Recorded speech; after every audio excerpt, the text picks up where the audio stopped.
정부가 6.25에 맞춰 대규모 대북전단 살포를 예고한 탈북민 단체 두 곳을 고발하고 법인 허가를 취소하기로 했습니다.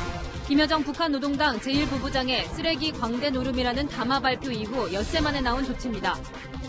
코로나19 여파로 지난달 실업자 수가 127만여 명으로 역대 최저치를 기록했습니다. 하지만 정부는 4월보다는 취업자 수 감소폭이 줄어들었다며 다행이라고 평가했습니다. 어제 인천의 선별진료소에서 근무하던 간호사 3명이 실신했습니다. 무더위와 사투를 벌이는 진료소 현장을 취재했습니다.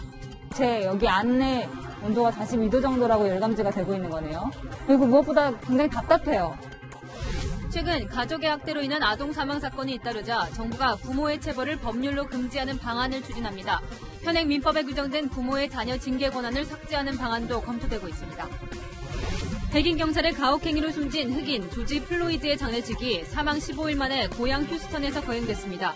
장례식은 4시간 동안 미국 전역에 생중계됐고 불참한 트럼프 대통령에 대한 거친 성토가 이어졌습니다. 한국 여자 배구 간판 김연경이 11년 만에 국내 무대로 복귀합니다. 김연경은 내년 도쿄올림픽 메달을 위해 한국에 돌아왔다며 스스로 연봉을 대폭 낮췄습니다.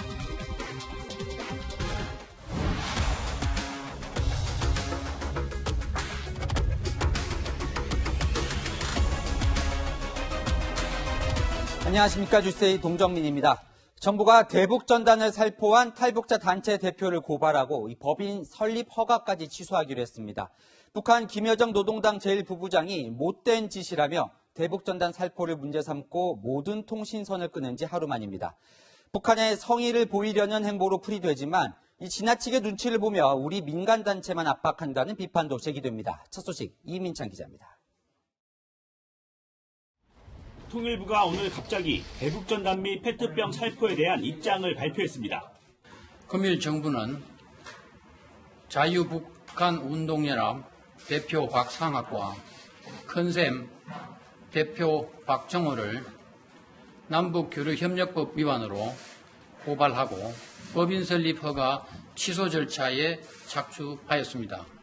통일부는 두 단체가 교류협력법의 반출 승인 규정과 남북 정상 간 합의를 정면으로 위반해 공익을 침해했다고 주장했습니다. 김여정 노동당 제1부부장이 응분의 조처를 취하라는 담화를 발표한 지 엿새 만에 탈북자 단체에 대한 강경 조치에 나선 겁니다. 반공화국 비라를 살포하는 망동짓을 감행한 것과 관련하여 발표한 사태의 엄중성을 경고하는 담화를 실었습니다. 당시 김여정은 쓰레기들의 광대 노름을 저지시킬 법이라도 만들라고 했는데 통일부는 담화 발표 4시간여 만에 대북전단 살포를 금지하는 내용의 법안을 추진하고 있다고 밝히기도 했습니다. 접경 지역에서의 긴장 조성 행위를 근본적으로 해소할 수 있는 실효성 있는 제도 개선 방안을 이미 검토하고 있습니다. 대북전단지 금지 입법까진 시간이 걸리는 만큼 즉각 실행할 수 있는 탈북자 단체 허가 취소와 고발로 북한의 성의를 보인 거란 분석도 나옵니다. 채널A 뉴스 이민철입니다. 사실 대북전단 살포가 하루 이틀 일은 아니죠. 정부는 왜 이번에 유독 이런 강경 조치를 내렸냐는 질문에 이 전단에 포함된 달러와 USB를 문제 삼고 나섰습니다. 이 승인받지 않은 물품을 보냈다는 건데 그동안 계속 넣어왔던 물품들입니다. 이어서 유준 기자입니다. 탈북자 단체에 적용한 혐의는 남북교류협력법과 판문점 선언 위반입니다. 남북교류협력법에 따르면 일부 품목들은 통일부 장관의 승인을 받고 북한에 보내야 하는데 승인 절차를 거치지 않았다는 겁니다. 승인받지 않고 보낼 경우 최대 3년 이하의 징역이나 3천만 원 이하의 벌금을 물릴 수 있도록 했습니다. 탈북자 단체들은 수년 전부터 대북 전단지를 풍선과 페트병에 넣어 보낼 때 쌀과 성경책, 1달러 지폐, 남한 발전상을 담은 USB 등을 함께 보내왔습니다. 이 가운데 1달러 지폐와 USB가 승인을 받아야 하는 물품인데 지금까지 문제 삼지 않았다가 갑자기 위법이라며 고발한 겁니다. 이에 대해 통일부 관계자는 바뀐 상황에 맞게 적극적으로 현행법 유권 해석을 한 것이라고 설명했습니다. 정부는 판문점 선언 위반에도 해당된다고 했지만 국회 비준을 받지 않은 합의라 무리한 적용이 될 수 있다는 지적이 나옵니다. 탈북자 단체는 표현의 자유를 침해하는 조치라고 반발했습니다. 내가 지금 평양에 사는지 서울에 사는지 헌법 21조에 대한민국 국민에게는 표현의 자유가 있고 출판 보도의 자유가 있고 집회 결사의 자유가 있다 돼 있지 않습니까? 탈북자 단체는 전단 살포를 멈추지 않겠다고 해 마찰이 불가피해 보입니다. 채널A 뉴스 유주은입니다.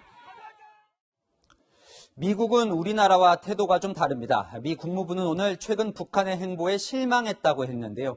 어제는 북한을 겨냥한 듯한 핵폭탄 투하 시험도 성공적으로 마쳤습니다. 히로시마 원폭 3배의 위력으로 지하 100m 아래 은신처도 초토화시킬 수 있는 실전형 핵무기입니다. 황아람 기자입니다. F-15E가 하늘에서 폭탄 하나를 떨어뜨립니다. 폭탄은 날개를 펴고 방향을 틀더니 1분도 채 되지 않아 목표 지점에 정확히 명중합니다. 미국 핵무기 개발기관 샌디아 국립연구소는 어제 저위력 핵무기 투하 시험에 성공했다고 공식 발표했습니다.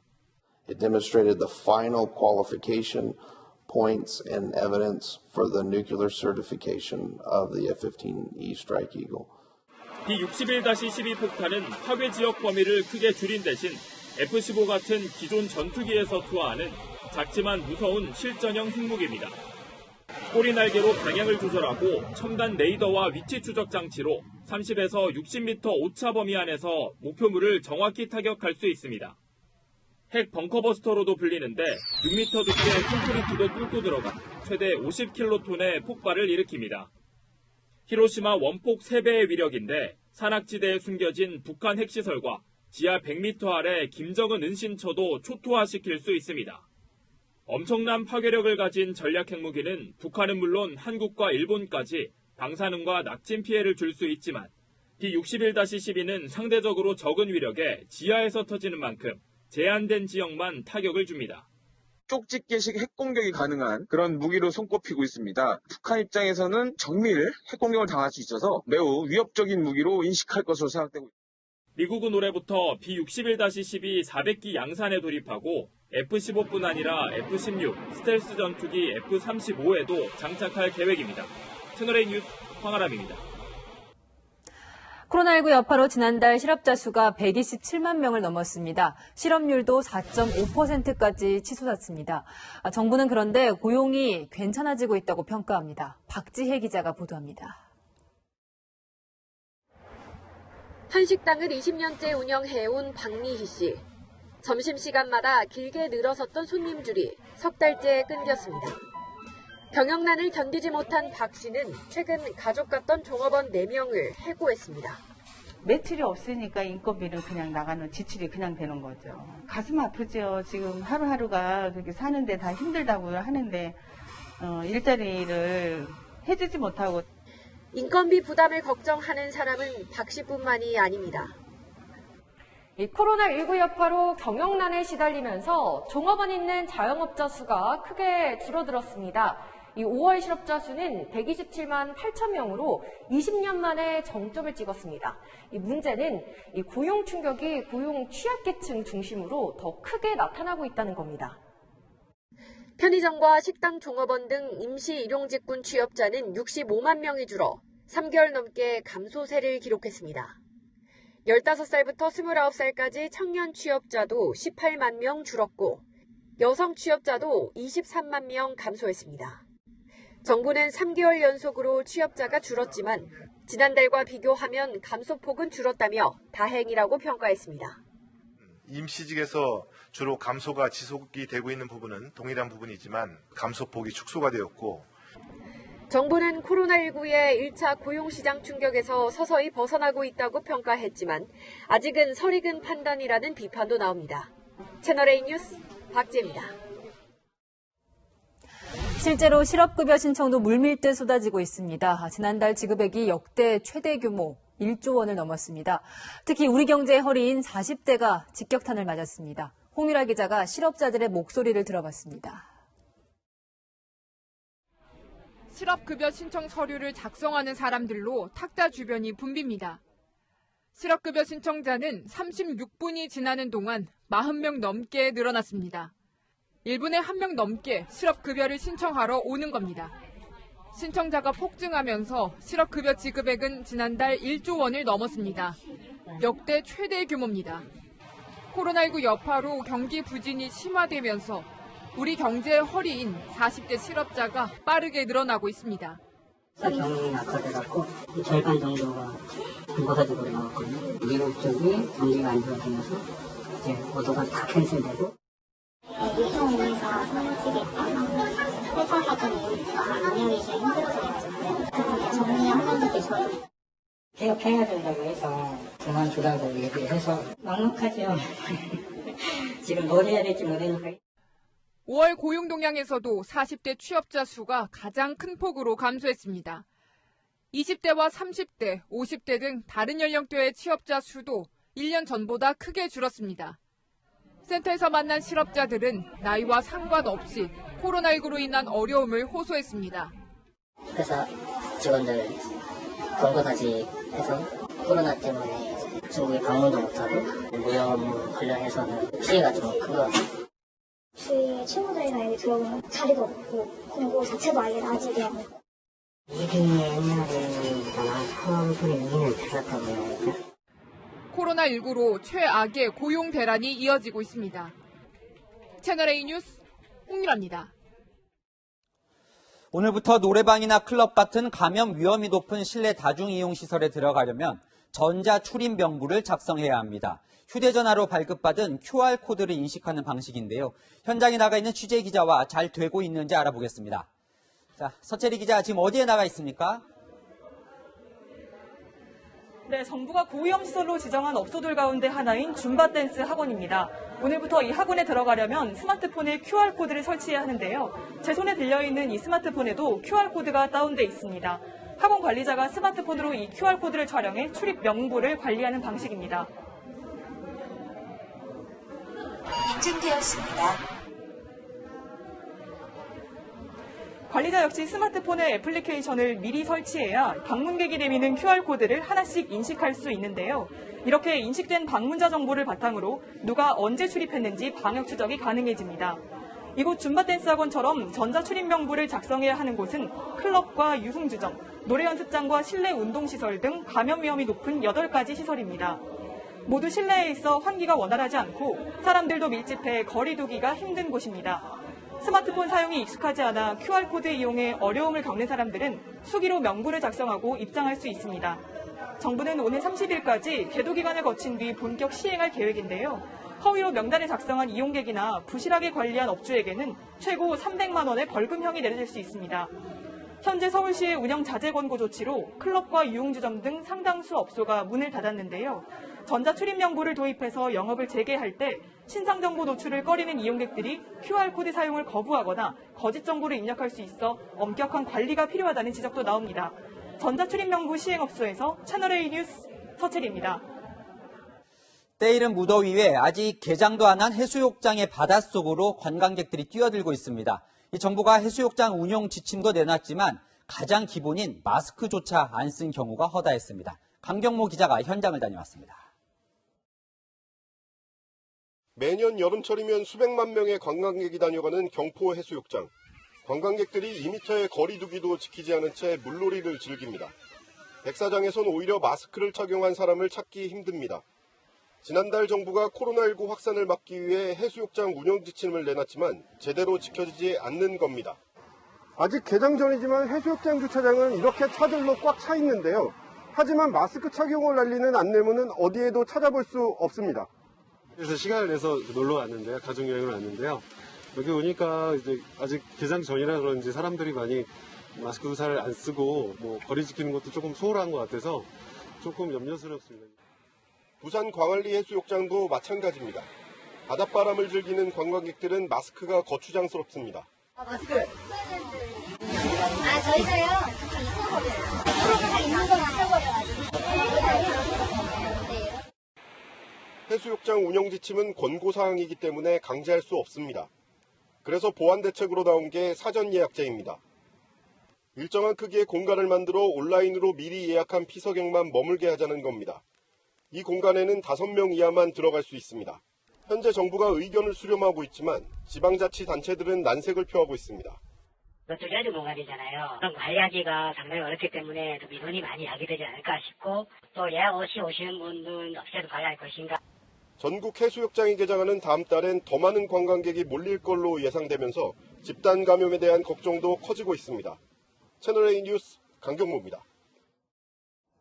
당뇨병이 있으신 분들은 특히 코로나19 감염을 조심하셔야겠습니다. 국내 의료진이 코로나19에 걸리면 중증 환자로 이어지는 위험 요인 4가지를 밝혀냈습니다.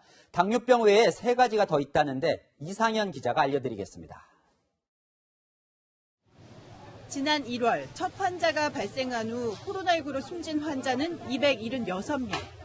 지금도 20명의 중증 환자가 인공호흡 치료 등 집중 치료를 받고 있습니다. 대구 영남대병원 연구팀이 코로나19 환자 중 어떤 환자가 중증으로 악화되는지를 예측하는 위험 요인을 분석했습니다. 영남대병원에서 지금까지 치료를 받은 코로나19 환자 110명을 대상으로 연구한 겁니다. 그 결과 당뇨병이 있거나 37.8도 이상 고열이 있는 경우, 심근 손상이 있거나 산소 포화도가 92%보다 낮은 경우 등 4가지 요인을 밝혀냈습니다. 4가지 중 하나만 있으면 13%, 2가지가 있으면 60%가 중증으로 나빠졌고 3가지 이상을 동반한 환자는 100% 중증으로 이어졌습니다. 특히 당뇨병을 앓는 환자는 2명 중 1명꼴로 중증으로 악화됐습니다. 국내에서 코로나19 중증 위험 요인을 확인한 건 이번이 처음입니다. 있는 환자들에게 조금 더 관심을 가지고 세심한 모니터링과 또 발빠른 중환자 치료를 모색할 수 있게 하는 그런 어떤 계기가 되는 연구입니다.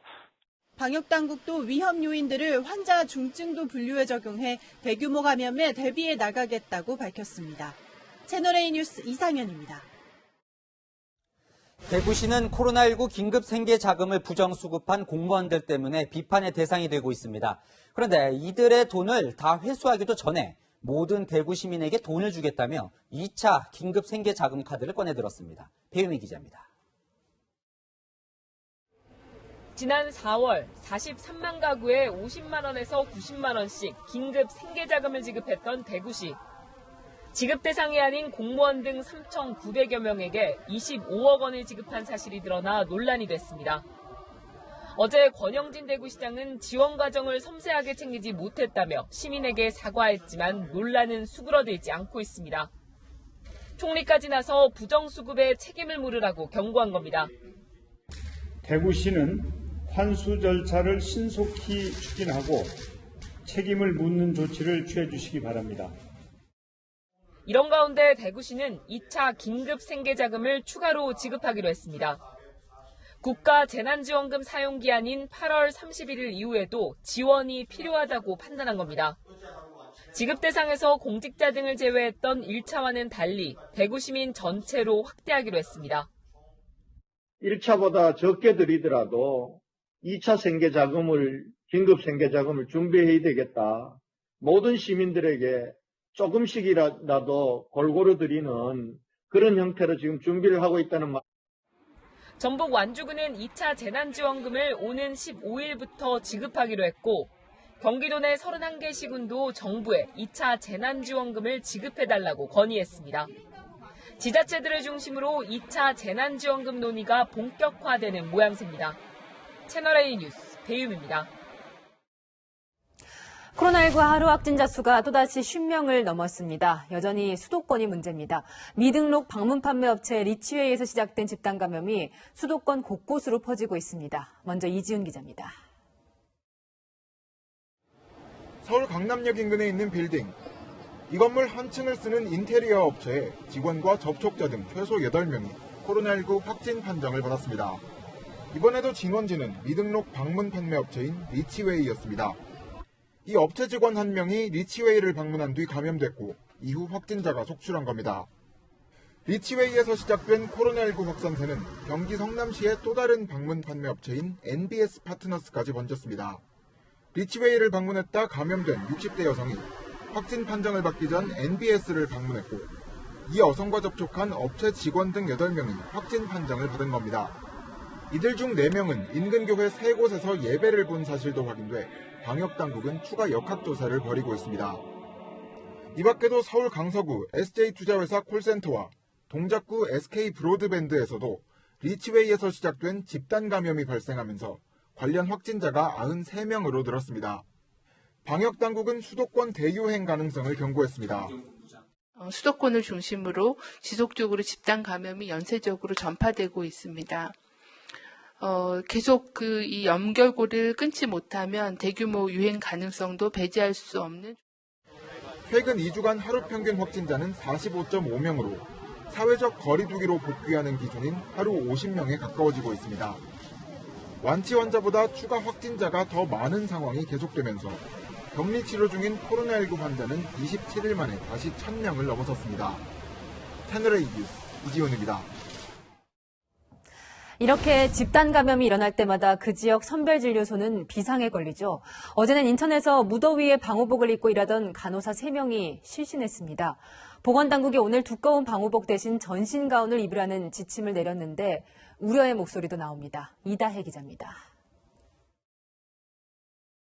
학교에 설치된 선별진료소에 구급차가 멈춰섭니다. 들것에 실려 구급차에 오른 건 간호사들이었습니다. 숨가쁜 목소리로 구급대원에게 증상을 말합니다.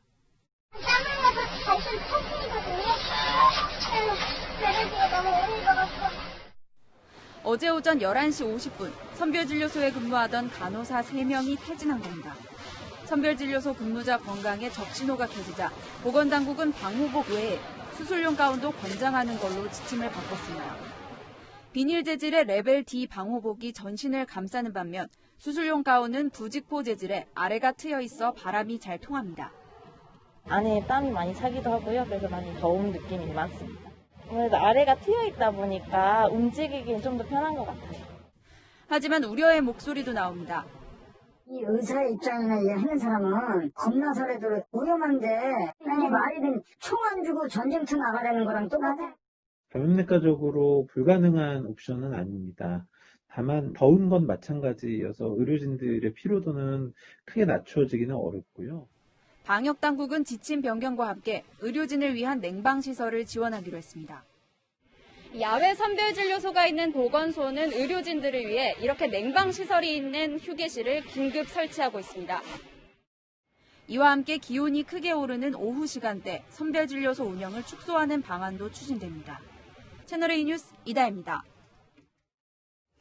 전국 곳곳에 설치된 선별진료소들 얼마나 덥고 힘들면 의료진들이 이렇게 푹푹 쓰러질까요? 그야말로 사투를 벌이는 진료소 현장에 제가 직접 가봤습니다.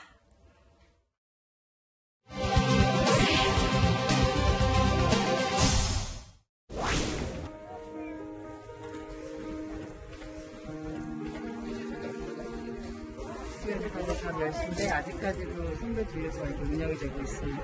오늘 정가적인데 굉장히 많으시죠?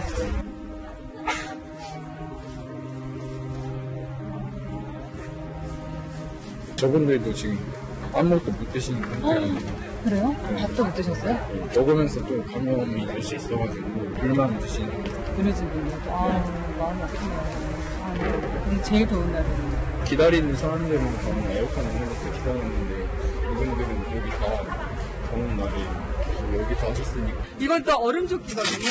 그나마 이거 입으면 조금 숨이 좀 트여서. 안 더우셨어요? 이럴 때는 더운지 몰라요. 우산은 사명감으로 하니까. 네. 아까 우리 학생들하고 화이팅을 외쳤거든요. 여기 지금 거의 재수생인데 이 중에서 코로나뿐 아니라 전 세계에 이런 감염병을 꼭 퇴치할 수 있는 분이 나오기를 공부 열심히 하자고 아까 화이팅했습니다. 우리 학생들 네. 이곳은 워크스루 진료소로 잘 알려진 곳인데요. 서울에 집단 감염이 시작된 다음에 하루에 100명 가까이 진료를 보러 오고 있습니다. 열 화상 카메라로 제 몸의 온도 변화를 살펴보겠습니다. 지금 제 여기 안에 온도가 42도 정도라고 열감지가 되고 있는 거네요. 그리고 무엇보다 굉장히 답답해요. 오히려 바깥보다 안이 더 답답하네요. 잘 모르고 수술했었는데 네. 날씨가 되게 더워지다 보니까 하루가 다르게 체감이 되는 것 같아요. 내일이 더 걱정되고 모레가 더 걱정되고 여기 와보니까 어떠세요? 이렇게 야외에. 더우니까 땀이 나는 건 어쩔 수 없어요. 너무 덥죠? 진짜 열심히 하면서 이거 빨리 끝났으면 좋겠어요.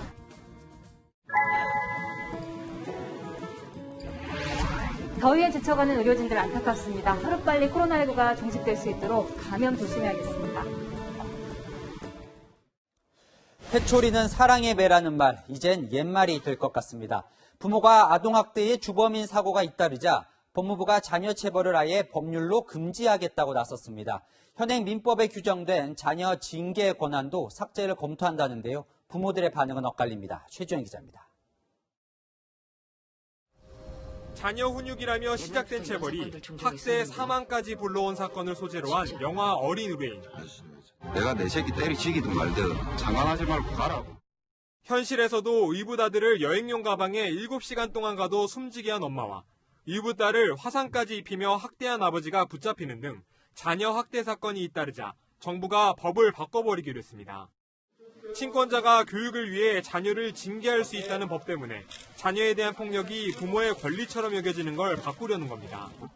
민법상 훈육 조항을 주장을 하면서 감형을 받는 현재 상황은 문제가 있어. 법무부는 징계라는 표현을 훈육 등으로 대체해 자녀 징계의 근거를 없앨 계획입니다. 자녀 체벌을 아예 금지시키겠다는 게 법무부의 구상입니다. 당장 찬성 여론도 많습니다. 체벌만이 훈육을 할 수 있는 방법은 아니라고 생각해서. 없어진다 그러면 오히려 주변에 친구도 많아지고 옆에서 도와줄 수 있는 경우가 더 많죠.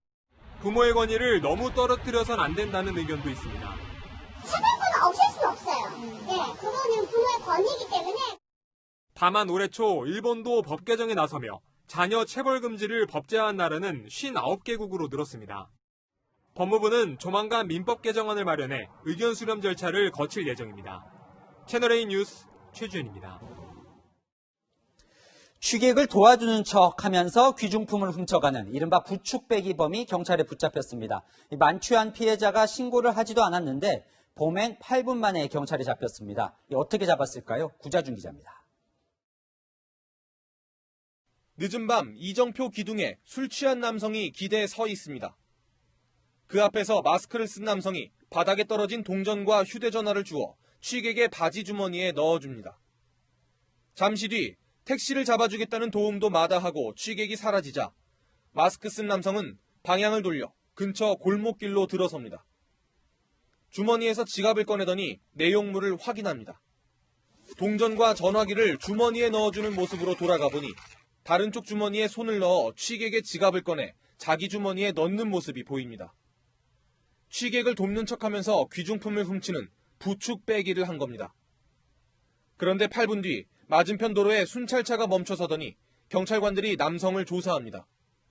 자신은 지갑을 훔치지 않았다며 경찰관 앞에서 목소리를 높여보지만 부축 빼기범이 챙긴 지폐 사이에서 취객의 지갑에 들어있던 부적이 발견되면서 곧바로 체포됐습니다. 부축 빼기범이 지갑을 훔쳐서 내용물을 확인하는 모습은 이곳 CCTV 카메라에 모두 찍혀 CCTV 관제센터 모니터 요원들이 실시간으로 주시하고 있었습니다. 112에 신고 전화를 건 사람도 CCTV 모니터 요원이었습니다. 근데 자세히 보니까 술 취하신 분 지갑을 빼서 자기 주머니에 넣더라고요. 뒤에 센터장님한테 얘기를 해서 112 신고도 하고 150m 떨어진 사람 얼굴을 식별하고 360도 회전이 가능한 고성능 방범 CCTV로 범행 증거까지 확보했습니다. 경찰은 현장에서 체포한 40대 남성을 기소 의견으로 검찰에 넘길 예정입니다. 채널A 뉴스 구자준입니다. 코로나19 사태 이후 대형 집회를 못하는 줄 알았더니 오늘 서울 여의도 공원에선 4천여 명이 모인 대규모 집회가 열렸습니다. 벚꽃 축제도 취소됐던 이곳에 집회가 가능했던 이유가 있었습니다. 장하양 기자입니다. 마스크를 쓴 집회 참가자들이 도로 한편을 가득 메웠고 그 옆에는 집회 자제를 촉구하는 현수막이 걸려 있습니다. 민노총 조합원들이 산업재해 발생 기업들에 대해 처벌 강화를 요구하기 위해 서울 여의도에 모인 겁니다.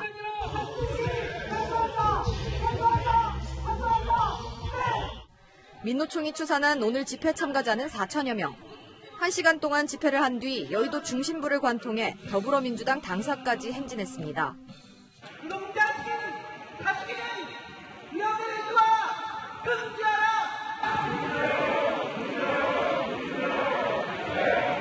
감염 확산을 우려하는 시민들은 대규모 집회에 마음이 편치 않습니다. 지금 다시 또 감염이 확산되고 있잖아요. 그래서 지금 이 시국에 집회하는 게 맞는 건지. 지난 2월 서울 광화문 등에서 열리던 집회를 금지했던 서울시는 여의도에서 열리는 집회는 금지 대상이 아니라고 설명합니다. 아직 뭐 전체적으로 뭐 금지하기에는 아직 그런 내용은 아직 저도 들은 바는 없습니다. 지난 봄 여의도 벚꽃축제까지 취소하며 시민들의 접근을 막았던 관할구청도 마찬가지입니다. 봄꽃축제는 영등포구가 주관하는 행사거든요. 집회는 민주노총에서 신고해서 하는 거잖아요. 결국 불안은 시민 몫으로 돌아옵니다. 뭐 광화문은 안 되고 여의도는 되고 그런 건 아닌 것 같아요. 그거를 정확히 시에서 좀 잡아줬으면 좋겠어요. 주최 측은 참가자 간격을 벌리고 발열 체크 등 방역 조치를 하겠다는 지침을 세웠다지만 지자체의 제각각 잣대에 문제를 제기하는 목소리도 나옵니다. 채널A 뉴스 장하연입니다. 요즘 스마트폰이 워낙 고가이다 보니 파손 보험에 많이들 가입하시는데요. 보상 내용을 꼼꼼히 따져보셔야겠습니다. 수리가 불가능할 정도로 파손이 심하면 보상을 한 푼도 받을 수 없는 경우가 있습니다. 이현용 기자입니다. 50대 직장인 김용성 씨는 지난해 7월 한 통신사 대리점에서 최신 스마트폰을 구입하면서 파손보험에 가입했습니다. 4개월 뒤 김 씨는 횡단보도를 건너다 떨어뜨린 휴대전화가 차량에 깔려 심하게 망가지자 보험 처리를 요청했습니다. 하지만 통신사로부터 완전히 파손돼 수리가 불가능할 경우 보상 대상이 아니라는 답변이 돌아왔습니다. 김 씨는 가입 전 보상 내용에 대한 설명을 듣지 못했다며 황당해했습니다. 보장 범위나 뭐 어떤 가입 금액이나 금액이나 이런 부분을 모르는 상태에서 이게 화가 납니다. 약도 오르고요. 김 씨가 가입한 파손보험은 월 3,100원을 내면 40만 원 한도에서 수리비를 보상합니다. 완전히 파손돼 수리할 수 없는 경우엔 보상금을 지급하지 않는다고 돼 있습니다. 통신사는 이런 내용이 약관과 유의사항에 명시돼 있고 김 씨도 동의한 만큼 보상할 수 없다고 주장했습니다. 하지만 한국소비자원 소비자분쟁조정위원회의 결정은 달랐습니다. 상품 안내문에 보상 범위가 파손으로만 기재된 데다 보상 제외 범위가 유의사항에 작은 글씨로 적혀 있어 가입자들이 해당 내용을 쉽게 알기 어렵다는 겁니다. 소비자분쟁조정위는 통신사가 김 씨에게 자기 분담금을 뺀 최대 보험금을 지급하라고 결정했습니다. 하지만 통신사가 이런 조정 결정을 거부해 김 씨는 소송을 검토하고 있습니다. 채널A 뉴스 이현용입니다.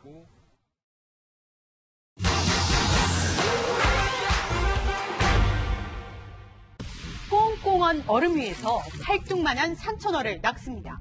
지난 겨울엔 이상고온으로 축제가 미뤄졌지만 강원도 화천 산천어 축제는 매년 100만 명 이상이 찾죠. 그런데 이 축제가 동물학대 논란에 휩싸였었죠.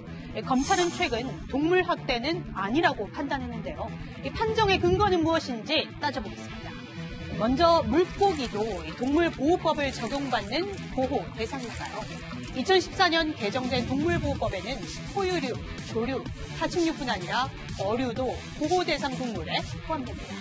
여기서 동물이란 고통을 느낄 수 있는 신경체계가 발달한 척추동물을 말하는데 2000년대 이후 학계에서는 물고기도 고통을 느낄 수 있다고 보고 있습니다. 미국의 연구진의 실험이 대표적인데 숭어 입 주변에 벌독 등을 넣어 고통을 줬더니 벽에 입을 문지르는 행동을 보였다는 겁니다. 이런 이유로 이 동물보호단체는 맨손으로 산천어를 잡아 고통을 느끼게 하는 축제는 학대라며 화천 군수 등을 검찰에 고발했는데요. 검찰은 최근 동물보호법상 식용 목적의 어류는 보호 대상이 아니라는 이유로 각하 처분했습니다. 검찰은 산천어가 식용 목적으로 양식됐고 또 홈페이지나 현수막 등에 이 산천어를 잡은 뒤 인근 펫센터에서 바로 맛본다고 기재했다는 점 등을 볼 때 축제에 동원된 산천어가 보호동물이 아니라고 판단한 겁니다. 정리하면 물고기도 보호 대상이지만 식용 목적의 물고기는 제외된다는 건데 이에 대한 반박도 들어봤습니다.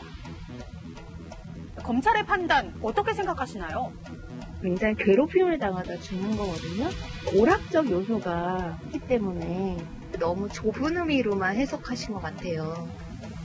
동물보호단체는 축제의 산천어가 식용으로 이용된다고만 보기는 어렵다며 항고할지 검토 중이라고 밝혔습니다. 이 밖에도 궁금한 사항 팩트맨에 제보 부탁드립니다. 이상 팩트맨이었습니다. 다음 뉴스입니다. 숨을 쉴 수 없다는 마지막 말을 남기고 숨지며 전 세계에 인종차별 반대 시위를 불러일으킨 조지 플로이드의 장례식이 열렸습니다. 한수아 기자가 보도합니다. 플로이드가 잠든 금빛관이 교회 안으로 들어옵니다. 경찰 가혹행위로 숨진 지 보름 만에 고향에서 가족들이 지켜보는 가운데 장례식이 열린 겁니다. But when he yelled, please, please, I can't breathe, I stopped wearing ties. 제이미 폭스 등 유명 배우들과 팝 가수, 휴스턴 시장 등 정치인들도 교회 안을 가득 메웠습니다. How do I say goodbye to what we had? 4시간 동안 미국 전역에 생중계된 장례식에서 민주당 바이든 후보의 영상 메시지는 전파를 탔지만 We cannot leave this moment thinking we can once again turn away from racism that stings at our very soul. 트럼프 대통령은 등장하지 않았습니다. 대신 거친 비난 세례가 쏟아졌습니다. So the first thing that we have to do is to clean out the White House. 플로이드의 관은 백마가 끄는 마차에 실려 어머니가 묻힌 묘지로 옮겨졌습니다.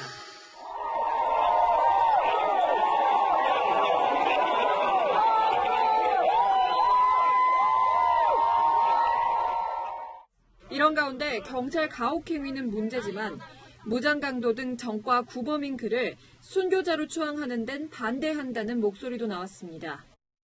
Just because he was a criminal doesn't mean he deserved to die at the knee of a police officer, but it does mean that I am not going to play a part of the broken black culture that always wants to martyr criminals. 휴스턴시는 플로이드가 영면에 들어간 오늘을 조지 플로이드의 날로 선포했습니다.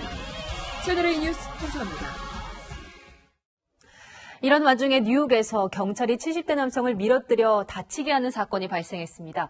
그런데 트럼프 대통령이 이 넘어지는 모습이 설정일 수 있다는 음모론을 제기했습니다. 윤수민 특파원이 보도합니다. 지난 4일 미국 뉴욕주 시위 현장. 경찰들이 한 남성을 거세게 밀칩니다. 중심을 잃은 75살 남성은 그대로 바닥에 머리를 부딪힙니다.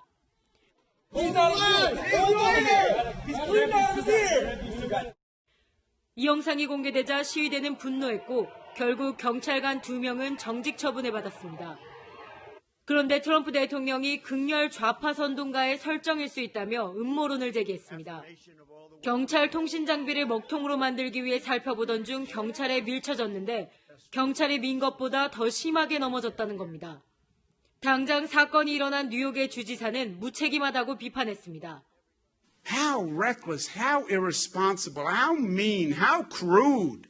I mean, if there was ever a reprehensible, dumb comment. 친구들도 어이가 없다는 반응입니다. I would say that's absolutely ridiculous. Martin was at protests for years. 공화당에서도 비판 목소리가 나오고 있습니다. Yeah, I saw the tweet. It was a shocking thing to say, and I won't dignify it with any further comment. 이런 가운데 워싱턴 시위 현장에 투입됐던 방위군에서 코로나19 확진자가 발생했습니다. 아울러 미 전역에서 벌어진 대규모 시위로 전염병이 다시 확산할 수 있다는 우려가 나오고 있습니다.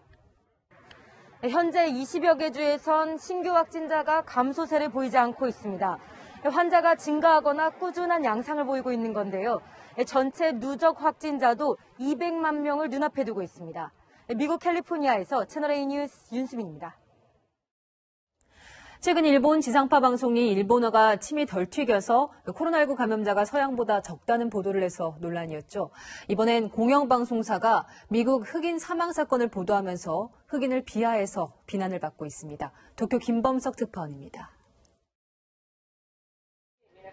마스크를 쓴 사람들이 도쿄 도심에서 백인 경찰의 과잉 진압으로 숨진 조지 플로이드를 추모합니다. すごく怒っている人が日本にもいっぱいいるから、そういう人たちが来て、一緒にその意見を表明して。 그런데 최근 일본의 NHK의 한 시사 프로그램이 이 사건을 왜곡 보도했다는 비판을 받고 있습니다. 애니메이션에서 근육질 흑인 남성을 등장시킨 뒤에 백인과 흑인의 빈부격차가 심하다, 코로나19로 흑인들이 실직해 화가 났다는 등 흑인을 무질서한 집단으로 표현한 겁니다. 이에 대해 주일 미국 임시대리대사도 모욕적인 방송이라며 공개 비난했고, 영국 가디언 등 외신들도 비난 기사를 실었습니다. 특히 미국 워싱턴 포스트는 정작 일본 내 외국인 노동자들이 차별을 받는다고 지적했습니다. 사건이 일파만파로 번지자 NHK 측은 이렇게 사과문을 발표하고 방영된 영상을 온라인에서 삭제했습니다. 이런 가운데 아소다로 부총리가 일본 국민 수준을 강조하며 한국을 비교 대상으로 언급해 논란이 일고 있습니다. 強制力がありませんからね、うちの方は。韓国と一緒にせんでくださいよ。そこのところ韓国はビシッと決めてやってますから、間違いなく誇るべき数字なんじゃないでしょうか。 최근 코로나19 사망자가 적은 이유가 일본의 민도가 높다는 발언을 해명하는 과정에서 또다시 일본이 우월하다는 인식을 드러낸 겁니다. 도쿄에서 채널A 뉴스 김범석입니다. 코로나 사태가 잠잠해진 중국 남부에 이번엔 물폭탄이 쏟아졌습니다. 수백만 명이 집을 잃었고 최소 10명이 숨지거나 실종됐습니다. 벼락에 맞아 화상을 입은 부상자도 있습니다. 베이징 성해란 특파원입니다. 바지춤을 걷어올린 주민들이 위태롭게 빗속을 탈출합니다. 중국 남부지방에 들이닥친 폭우로 주택 천여 채가 무너져 내렸고 광저우시의 지하철 역사안은 빗물로 가득 찼습니다. 피해 지역 일대 주민들은 지붕 위로 탈출을 시도하는가 하면 차량들은 물에 잠겨 이동조차 할 수 없습니다.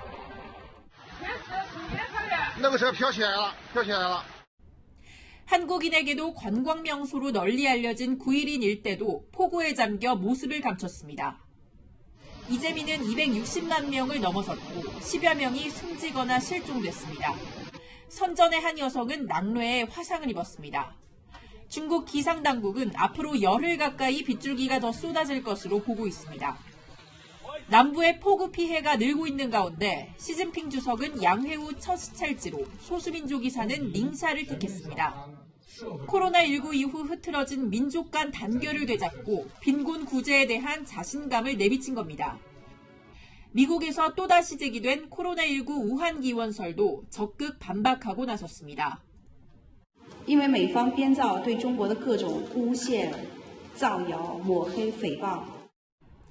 하버드대는 주차장 데이터를 기준으로 지난 8월부터 중국 우한에서 코로나19가 발생했다는 논문을 발표했지만 황당한 소문이라며 이를 일축하고 나선 겁니다. 코로나19 수습이 다 끝나기도 전에 남부지방에 들이닥친 폭우로 중국 지도부의 리더십이 다시 한번 시험대에 놓였습니다. 베이징에서 채널A 뉴스 성혜란입니다. 중동에서는 이슬람 최대 명절 라마단 기간이 끝나고 코로나19 확진자가 계속 늘고 있습니다. 5배가 늘어난 곳도 있습니다. 박수유 기자입니다. 파키스탄의 한 대형 시장. 주민들이 마스크도 쓰지 않은 채 거리를 활보합니다. 이슬람 최대 명절인 라마단이 끝난 직후 열리는 이드 팔트르트 축제 준비에 나선 겁니다.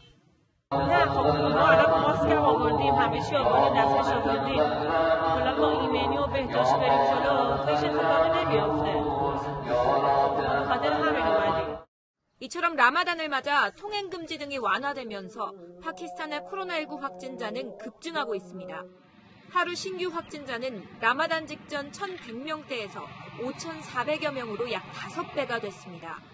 이란과 사우디아라비아도 한때 감소했다가 다시 증가하는 2차 대유행 현상이 일어나고 있습니다.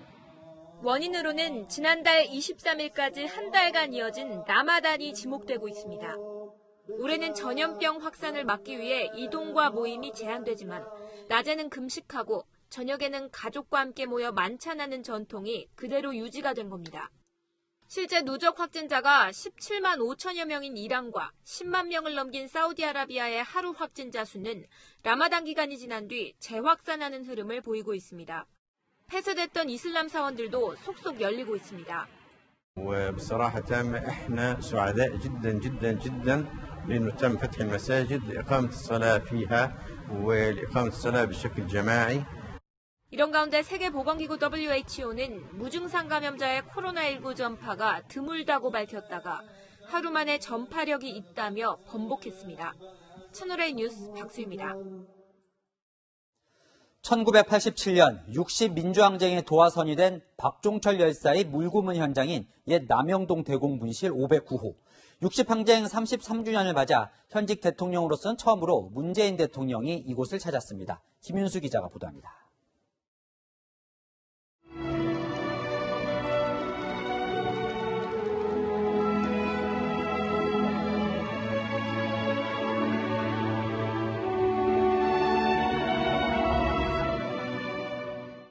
독재와 폭력의 상징이었던 옛 남영동 대공분실에서 60민주항쟁 33주년 기념식이 열렸습니다.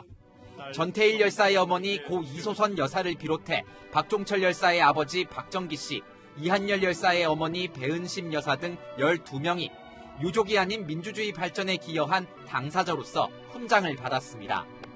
정부가 60 기념식에서 훈장을 수여한 것은 이번이 처음입니다. 참석자들은 민중가요 광야에서를 부르며 민주화 인사들의 희생을 기렸습니다.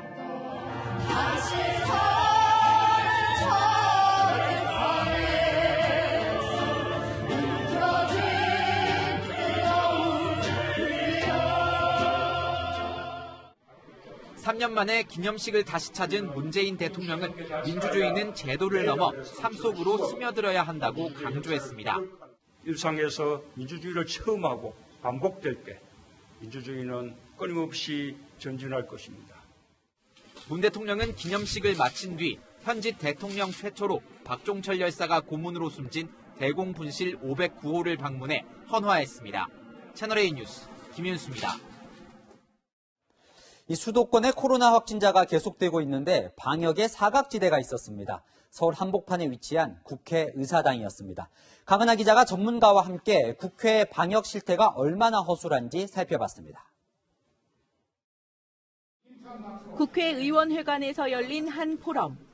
마스크를 쓴 사람과 쓰지 않은 사람들이 다닥다닥 붙어 앉았고 애국가도 함께 부릅니다. 또 다른 국회 토론회에서도 마스크를 쓰지 않은 의원, 턱에 걸친 의원들이 눈에 띕니다. 세미나실을 가득 채운 참석자들에게서 생활 속 거리 지키긴 찾아보기 어렵습니다. 지난주 열린 21대 국회 첫 본회의에서도 모습은 다르지 않았습니다. 일렬로 줄을 서서 투표를 하는데 1m 간격은 지켜지지 않았습니다. 거리두기를 위해 멀찌감치 떨어져 앉는 영국 의회 모습과 비교됩니다. 좀 더 자세히 살펴보기 위해 전문가와 함께 국회 이곳저곳을 둘러봤습니다. 국회 내 모든 건물엔 마스크를 쓰고 체온을 측정해야만 출입이 가능합니다. 곳곳에 손소독제가 놓여 있고 향균 필름도 붙었습니다. 하지만 감염에 취약한 구내 식당엔 일반 식당에도 대부분 비치된 손소독제 하나 놓여 있지 않았습니다. 기업이나 지자체에서 도입한 칸막이도 찾아볼 수 없고 마주 앉아 식사를 합니다. 사람들이 한 번에 몰리니까 거리두기도 안 되고 칸막이가 있는 것도 아니고 불안해도 어쩔 수 없는 거죠. 하루에 몇 차례씩 세미나가 열리는 회의실은 창문 하나 없어 환기도 할 수 없는데 30도가 넘는 폭염에 에어컨을 가동하고 있습니다. 굉장히 밀폐된 장소예요. 환기시설도 없고. 지방에서도 올라오고 이렇게 사람들이 굉장히 많다고요. 근데 그 감염을 전국적으로 확산시키는 그런 효과를 나타낼 수가 있기 때문에. 여야는 코로나 위기에 대응한다며 관련 상임위 인원수까지 늘렸지만 정작 국회 곳곳은 방역 사각지대에 놓여 있습니다. 채널A 뉴스 강은하입니다.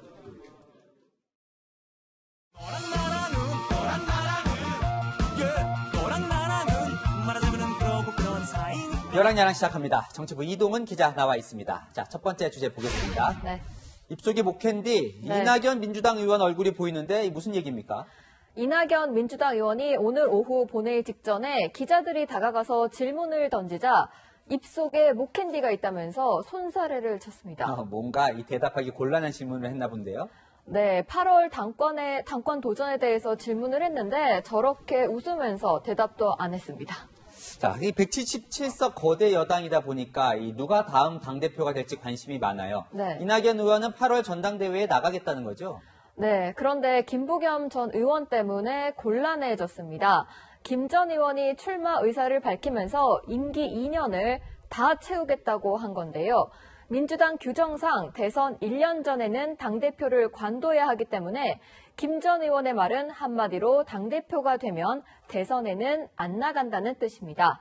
대선을 앞두고 7개월만 당대표를 하려고 했던 이낙연 의원에게 김 전 의원의 선언이 불편할 수밖에 없겠죠. 그럼 이낙연 의원은 이 김 전 의원의 완주 선언에 뭐라고 합니까? 이 질문에 대해서도 명확한 답을 들을 수가 없었습니다.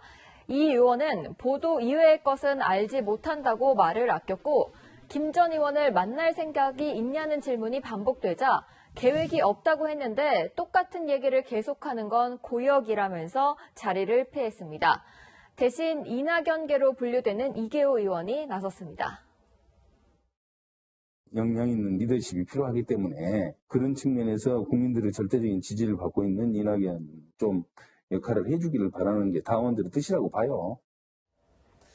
그런데 김부겸 전 의원은 정말 이 대권 생각을 접은 건가요? 총선 전에는 이렇게 말했습니다. 멋진 대한민국을 만드는 그 꿈, 제가 바로 대통령이 되어서 그 대한민국을 열어가겠다는 것을 여러분에게 약속드립니다. 도와주십시오. 이 총선 때 저렇게 말했던 게 기억이 납니다. 네. 그러면 이 낙선한 뒤에 생각이 바뀐 걸까요? 그렇지는 않을 겁니다. 당대표가 된다면 2년 임기를 채우겠지만 떨어진다면 대선에 도전할 가능성이 있습니다. 네, 이 셈법이 좀 복잡하군요. 자, 네. 다음 문제 보겠습니다. 슬기로운 조위 생활, 이 김예지 미래통합당 의원의 안내견이죠. 이 조위가 보이는데 국회 생활 잘 적응하고 있나요? 국회 입성 전부터 많은 관심을 받았는데 SNS를 통해 근황을 전하고 있습니다. 오늘은 김예지 의원과 회의에 참석했다가 보시는 것처럼 10분 만에 숙면에 빠진 모습이 공개됐습니다. 네, 아주 귀엽네요. 이 네. 조위도 그런데 엄연히 김예지 의원의 보좌진인 거죠? 그럼요. 조위는 보좌진으로서 청렴 서약서까지 작성했습니다. 네, 이 서명 대신 발도장을 찍은 게 눈에 띄는데 네. 이 조위 덕분에 시각장애인 안내견에 대한 관심도 높아졌지만 이 부정적인 시선도 있다면서요. 네, 어제 한 시각장애인이 안내견과 함께 택시에 타려다가 거부당한 사연을 SNS에 올렸는데요. 관련 기관 공무원들이 제대로 답을 주지 않아서 어려움을 겪었다고 호소했습니다. 김예지 의원은 안내견 승차 거부는 마치 눈을 가리고 들어오라고 하는 것과 같다면서 비슷한 상황을 줄일 수 있도록 노력하겠다고 밝혔습니다. 그러게요. 이 김예지 의원과 조위의 활동으로 더 많은 시각장애인이 목소리를 낼 수 있는 세상이 됐으면 좋겠습니다. 지금까지 여랑야랑이었습니다. 파주에 있는 빨간 트랙터 전국농민총연맹이 북한에 보내려다 유엔이 불허해서 불발됐죠. 10억이 넘는 돈을 들여 구입한 차들인데 미북 교착 상태가 장기화되면서 1년도 넘게 방치돼 있습니다. 마침 오늘이 전농이 트랙터들을 옮기겠다고 못 박은 시한이었는데 건설 기자가 현장에 다녀왔습니다. 철조망 너머로 빨간 트랙터들이 줄지어 서 있습니다. 전국 농민총연맹이 북한에 보내려던 통일 트랙터입니다. 철조망은 군데군데 구멍이 나 있고 출입구는 이렇게 틈이 벌어져서 손이 쑥 들어갈 지경입니다. 한때 이곳이 군사시설이었다는 안내문은 색이 다 발해서 뭐라고 적혀 있는지조차 알 수 없습니다. 콘크리트 도로 사이로 듬성듬성 올라온 잡초가 이만큼이나 자란 걸 보면 인적이 드문 곳이란 걸 알 수 있습니다. 전농은 2018년 10월부터 통일 농기계 품앗이 운동으로 10억 원을 모금해 대당 4천만 원짜리 트랙터 26대를 샀습니다.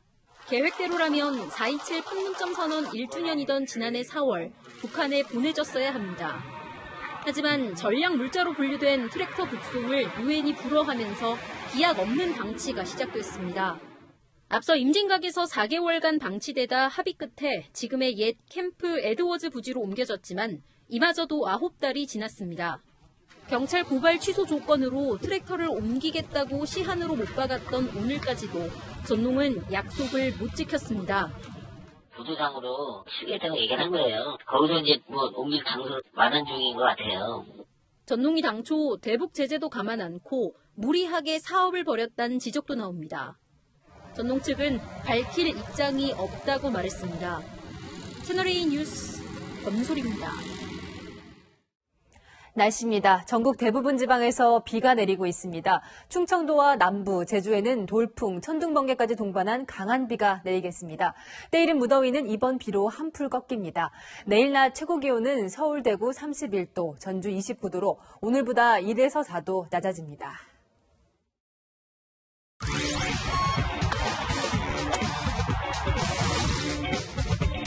안녕하십니까. 스포츠 뉴스입니다. 배구 여제 김연경이 11년 만에 흥국생명의 분홍색 유니폼을 다시 입었습니다. 연봉을 엄청나게 잦은 삭감한 이유가 무엇인지 직접 들어보시죠. 염정원 기자입니다. 만 17살의 앳된 얼굴. 하지만 김연경은 그야말로 코트를 폭격했습니다. 한국 무대는 좁았습니다. 일본, 중국, 터키를 돌며 월드스타가 된 김연경. 그래서 연봉을 3억 5천만 원으로 깎고 국내로 돌아오자 세계 배구계는 깜짝 놀랐습니다. 세계 에이전트 분들이나 구단들도 제 연봉을 보고 너무 놀라는. 김연경의 이전 연봉은 17억 원 이상이었습니다. 130만? 그거밖에 안 될까? 잘 생각해봐. 그렇게 안 될까? 하지만 이제 중요한 건 동료들과 올림픽뿐이었습니다. 또 후배들한테 어떻게 하면 피해를 주지 않고 내가 들어와서 내 경기력을 유지하면서 내년 올림픽을 준비할 수 있을까라고 생각을 해요. 대표팀에서 친해진 후배 이재영과는 이제 한 팀에서 호흡을 맞춥니다. 조언도 많이 해주고 힘내내라고 하는데. 야, 흥국생명이 독주할 거란 예상엔 생각이 다릅니다. 스포츠라는 게 쉽지 않거든요. 팀 전력을 한 번씩 따져봤는데 모든 팀이 상당히 강하더라고요. 구독자 40만 명을 넘긴 개인 방송은 앞으로도 이어가는 김연경. 국내 복귀로 경기장 안팎에서의 영향력은 더 커질 전망입니다. 인생은 한 번 사랑을 받아줘. 채널A 뉴스 염정원입니다. 한국 스포츠를 들었다 놨다 했던 왕년의 스타를 만나봅니다. 오늘은 야구사의 길이 남을 1982년 한일전 개구리 번트의 주인공 김재박 전 감독인데요. 나 때는 말이야 김유빈 기자입니다. 한국 야구의 판도를 뒤집은 천재적인 야구 센스. 개구리 번트로 국민 영웅이 된 그라운드의 여우 김재박. 나 때는 말이야. 82년 세계 야구 선수권 일본과의 결승전. 2대1로 뒤지던 운명의 8회 말. 스퀴즈 번트 작전을 간파한 일본 투수가 공을 빼는 순간 그 유명한 개구리 번트가 나옵니다. 이거는 김재박 선수가 홈런 하나보다도 훨씬 좋은 거예요. 마침 일본의 역사 교과서 왜곡 파동이 불거졌던 그 해. 반일 감정은 대단했습니다. 한일 결승전에서 야구 열기가 지금이랑 비교했을 때 나 때는 말이야. 한 3만 5천 수로 입석까지 준비를 했는데 제가 알기로는 4만 이상 돼갔다고. 복도나 계단이나 앉을 틈이 없을 정도로. 지금까지 감독의 사인을 잘못 보고 억지로 된 번트라고 알려졌지만 사인은 나지는 않았어요. 근데 그걸 내가 돼야 되겠다는 의욕에 기습대로 나가는데 감독님이 야 나 사인 안 냈는데 그때 그러시더라고요. 번트면 번트, 홈런이면 홈런. 김재박은 호타 준족의 상징이었습니다. 프로야구가 없던 1977년엔 홈런, 타격, 도루 등 실업야구 타격공은 7관왕에 올랐습니다. 타율은 무려 4할 3푼 9리. 프로야구 감독으로도 700승 고지에 올랐던 김재박. 죽을 때까지 야구는 못 잊을 것 같아요. 야구장에서 무덤 밑에 나중에 들어가 그런 심정이에요. 채널A 뉴스 김유빈입니다. 안경 샀어요. 아이들 필요한 약국에서 마스크도 구입하고. 오늘 정부가 국민들이 1차 재난지원금을 쓴 사용처들을 발표했습니다. 매출이 가장 많이 늘어난 곳, 안경점, 병원, 약국. 참 평범한 곳들이죠. 공짜로 들어온 돈 같지만 국민들 얘기 들어보면 많이 고민하고 알뜰하게 썼습니다. 그런데 2차 지원금, 기본소득 지급을 경쟁적으로 얘기하는 정치권은 좀 고민의 무게가 가벼워 보입니다. 세상에 공짜는 없는 법이죠. 이 돈을 풀다 보니 올해 4개월 동안 재정 적자가 무려 57조 원이 쌓였습니다. 이 와중에 대구시 공무원들이 부당하게 생계 자금을 받다 문제가 되니 모든 시민들에게 2차 지원금을 주겠다고 합니다. 받는 입장에서의 어려운 사람들은 좋긴 좋은데 국가 부채나 이런 부분들이 후손들한테 영향을 미치지 않을까. 곳간에서 인심나죠. 하지만 그 곳간을 채우는 것도 우리 몫이라는 것 잊지 말았으면 좋겠습니다. 내일도 뉴스입니다.